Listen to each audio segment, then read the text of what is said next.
Just like round one, round two, and three on day two were full of surprises. There were so many players that we did not expect to fall as far as they did. There's going to be a video on that coming out, along with a lot more NFL draft content.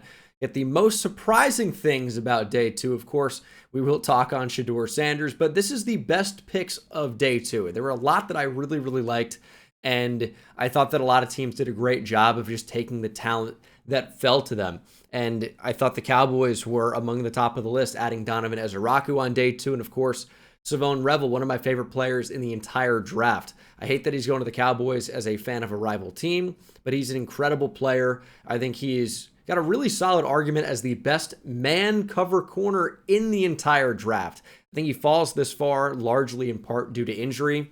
Cowboys grabbed him at pick number 76. He tore his ACL early in the year, and he's not like the best tackler, but he's got elite size, elite athleticism pre-injury, of course. We'll have to see how he bounces back, and has incredible ability to stay in phase. He's sticky in coverage. He is a true man cover corner, and as a Cowboy hater, I am devastated that they add Savone Revel. I know it doesn't look like it'd be pronounced that way, but I am 99% sure it is Savone Revel Jr. Speaking of players I really liked, that's going to be a trend in this video. Steelers grabbed Caleb Johnson at pick 83. There's an argument you can make that he's the second best running back in the draft. Was incredibly productive, of course, at Iowa. He's going to be sticking in the yellow and black, or the gold and black, whatever you want to say, the black and yellow with the Steelers, moving from Iowa. Pick number 83 in the draft, going into a perfect scheme for his abilities with Arthur Smith there. Can run a lot of zone runs, and Caleb Johnson is super effective playing in an offense like that. He has tremendous patience and vision. He's got elite size for the position and can really run through arm tackles. And yeah, he's a quicker than fast type of player, but there is a tremendous value to a running back that can just take the yards that are there and consistently move the chains. He's not the biggest home run threat in the world, but this is a guy who averaged 6.5 yards per carry playing in the Big Ten last year. He's a really, really good player. I don't really care that much about production, but if you like production, you can't really find much more other than Ashton Genty at the running back position. 20 plus touchdowns, I think 1,500 plus yards, and that's playing a shorter schedule in college. Caleb Johnson was a monster, and the Steelers, I think, got a really, really good one to replace Najee Harris. A better fit for their offense, really. As the Texans had a lot of holes at receiver, and they've looked to plug up some of those with the addition of Iowa State receivers. And they've done that before, but two in the same draft, two on the same day now. They started out, of course, with a bigger-bodied receiver, but I was more of a fan of Jalen Noel anyway, very different player. But Jalen Noel here at pick number 79, explosive as hell.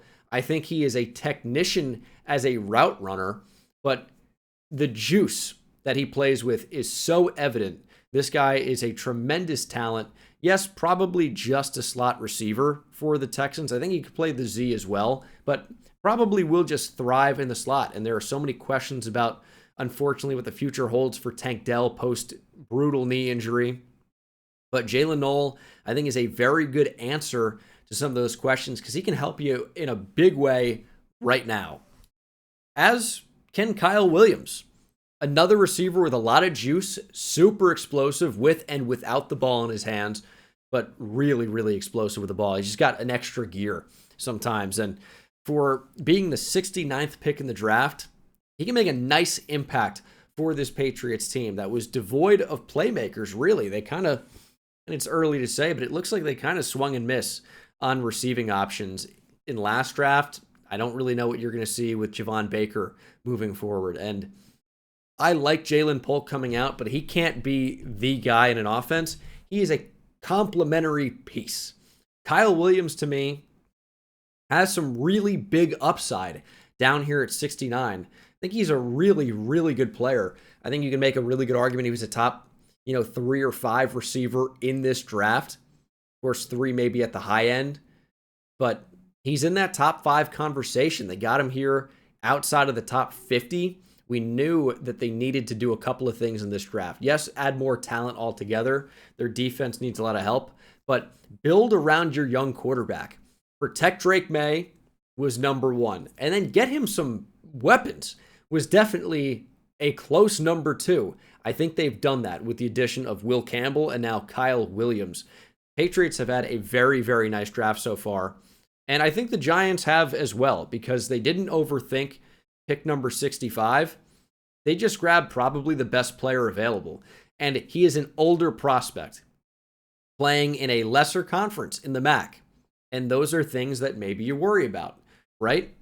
However, I think Darius Alexander had a chance to go in the first round. I've had him mocked in the first round before. I think he was an outside shot guy to sneak in. You've seen him, of course, in first round mock drafts before, but he's a really, really good player. And I didn't know anything about him prior to the Senior Bowl until you watch him play, and he is dominating. Again, yes, an older prospect. I think he's close to 25 years old. But this was a guy close to 310 pounds, with long arms, with elite athleticism for the position, that was being used off the edge at 310 pounds and winning at the Senior Bowls against other top prospects. Darius Alexander, I think, is a really, really good prospect. And as a Giants fan, I was ecstatic to hear his name announced. He was one of the guys that I was really, really hoping they would draft when he was available at number 65. I thought he would be gone, well before that. And I think he is a stud type of player. You look at the Giants defense, especially that front seven, it is going to be a force. I really, really believe they're going to be good this year. That defense has so many playmakers. Brian Burns off the edge, Kayvon Thibodeau off the edge. Dexter Lawrence is one of the best defensive linemen, one of the best players in the league. You now bring in Darius Alexander on the interior with the flexibility to move around the front. Rakeem Nunez-Roches is not an amazing player, but is good enough. Those are a really good group of defensive linemen, right? They drafted Abdul Carter at number 3. You can play him off the edge. You can play him off the ball and blitz him, or have him as a spot dropper. Bobby Okereke is one of the better linebackers in the league. Micah McFadden is a good piece for the Giants. Still developing that secondary, no question, but they brought in Javon Holland. They brought in Paulson Adebo. Drew Phillips had a great rookie year in the slot last year. It's so weird to be so excited about this Giants defense because they weren't that good last year. But you look at the players they have and you go, this team is surely in store for big things on that side of the ball in 2025. I usually don't buy into it. I'm usually, unfortunately, the biggest Giants hater because I see them be bad year after year after year after year. I know I'm spoiled. I saw 2 Super Bowls in my lifetime for the Giants. I loved it growing up, right? But I was, 10 years old in 2007? I want to see a Super Bowl in my adulthood. I know some teams have never seen one. I get it, right? But if you go back to 2016, the Giants have the worst record in the league. The Jets are right there, but that's compared to the Jets, the Browns, the Jags, the Raiders. The Giants are the worst team in the NFL over about the past decade after that 2016 season. Darius Alexander, I think, is a player that you can really get excited about at this range. And this is a weird one because in terms of talent within the class, Mike Green is near the top of the list. He is an absolute stud. He is explosive as hell. He is more than stout enough against the run, and he can really get after the QB with a combination of explosiveness, bend, rush moves, especially that ghost move, flash the hands, pull him away, dip and rip under. Mike Green is a menace as a pass rusher, but also apparently with ladies as well. He's got 2 SA allegations, one dating back to high school, and apparently, this is just a report, when answering some of those questions for teams, he did not have good enough answers. And he was off a lot of boards, supposedly. So, SA is no joke. Those allegations could very well be legitimate. It's so tough because I like to focus on football on the channel, but you've got to recognize this is why this guy fell in the draft. We don't know about the character of Mike Green. I'd like to believe everybody's good, but it's just not the case. Mike Green, the football player, is tremendous. Mike Green, the person, a bit of an unknown. That's why he's available at 59. But All I can tell you is the Ravens got a hell of a football player here. If they feel good about the person, it's quite understandable.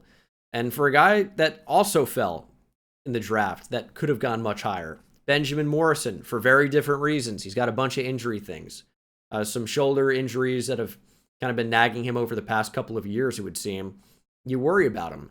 But you go back to 2023, the film is phenomenal. It was good when he was healthy in 2024 as well. I think Benjamin Morrison is a really, really good player and has starter potential.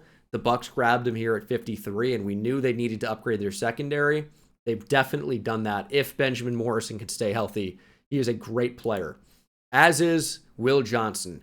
Very similar conversation. Falls in the draft big time due to some injury stuff. Teams apparently really worried about the knee. And also, there are already some athleticism questions with Will Johnson and some scheme fit questions with Will Johnson because he's probably just going to be a zone corner, playing press bail, shorter arms for press coverage, though, which how does that play at the next level? So he's pretty much going to fit in a zone-heavy scheme. Probably was not going to see him go to a man-heavy team. Goes here to the Cardinals, and it's going to be interesting to see the way that they use him. But if he's healthy, bottom line for me is Will Johnson's a really good player.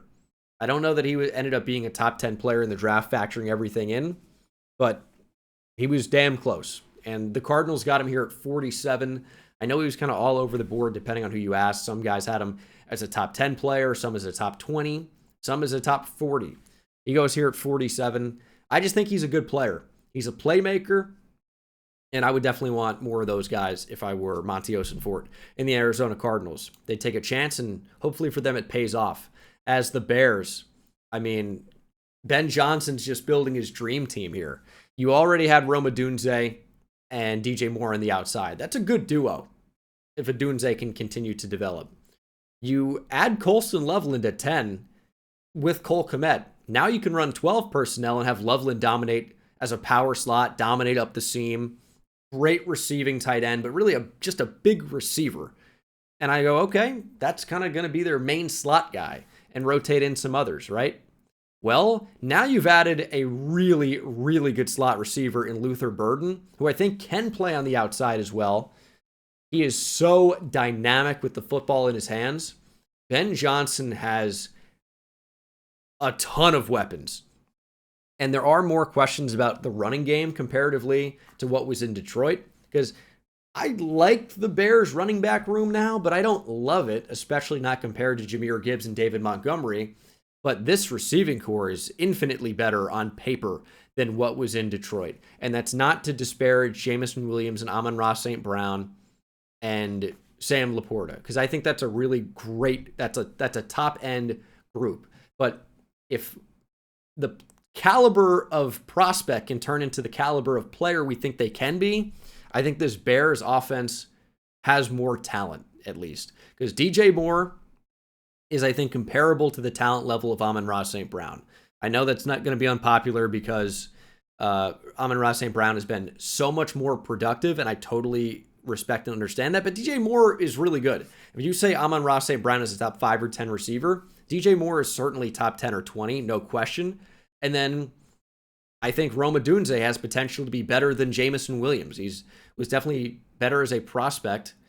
And then Luther Burden, I love way more than whoever was the third receiver for Detroit. We've seen a number of different names over the years, right? And then, of course, at tight end, Laporta over Kmet, no question. But yet in Colston Loveland, it's a way better second tight end. Anyway, the talent the Chicago Bears have now is absolutely insane. As we'll end with the Legion of Boom being recreated, it's a super athlete who is also a ball hawk. This guy had a number of pick sixes for South Carolina over his career there. He's not just a really good athlete. He's really good in the box, can play in the slot, is effective near the line of scrimmage, no question, but he also just has a knack for reading the quarterback and making plays on the football. So I think he's more than just athlete. And to put him in Mike McDonald's defense, they're going to be able to creatively use him. Think about, okay, Mike McDonald was able to get a lot out of Kyle Hamilton. He's developed into being one of the best safeties in the league. Eamon Worry can be utilized in a number of different ways. I think McDonald is not only going to be able to use those playmaking ball skills, but obviously the athleticism and the versatility that we think of when we think about Nicky Manwari as a player. This is not just an athlete. Will he develop into being an all-pro or a Pro Bowl type of safety? We don't know. But he is a better prospect than a guy like an Obi Melifonwu or even a Jeremy Chin. Nicky Manwari is more than just athlete. I think he's a really good football player. And there were some really good picks that were made on day 2. So I'll leave you with the waterfall, as we're going to get more draft content on the channel very shortly, very soon. Make sure you're subscribed, and I will see you in the next one. Take it easy.